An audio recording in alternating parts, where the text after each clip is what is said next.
கொடைக்கானலில் இரண்டாவது நாளாக கனமழை பெய்வதோடு கடும் பனிப்பொழிவும் நிலவுகிறது. இதனால் மக்களின் இயல்பு வாழ்க்கை பாதிக்கப்பட்டுள்ளது. இது தொடர்பான தகவல்களை தருகிறார் எமது செய்தியாளர் கார்த்திக். விவரம் என்ன?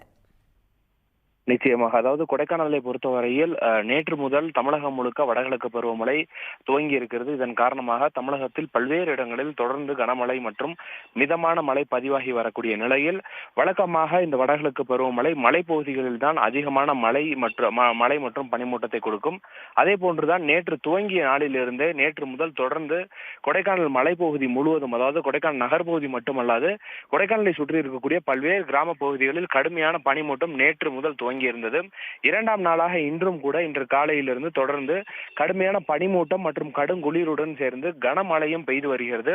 குறிப்பாக கொடைக்கானல் நகர்பகுதிகளான அண்ணா சாலை, ஏரி சாலை மற்றும் கொடைக்கானலை சுற்றி இருக்கக்கூடிய அனைத்து கிராம பகுதிகளிலும் மிதமான மழை மற்றும் கனமழை பெய்து வருகிறது. இதனால் பொதுமக்களின் இயல்பு வாழ்க்கை முற்றிலுமாக பாதிக்கப்பட்டிருக்கிறது. மேலும் பள்ளிகளுக்கு செல்லக்கூடிய மாணவ மாணவிகளும் இந்த கடுங்குளிர் மற்றும் மழையால் பாதிக்கப்பட்டிருக்கிறார்கள்.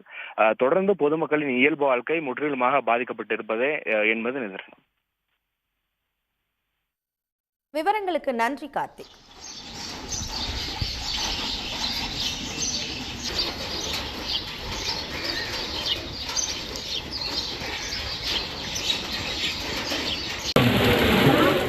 உடனுக்குடன் செய்திகளை தெரிந்து கொள்ள சன் நியூஸ் பெல் ஐகானை கிளிக் பண்ணுங்க.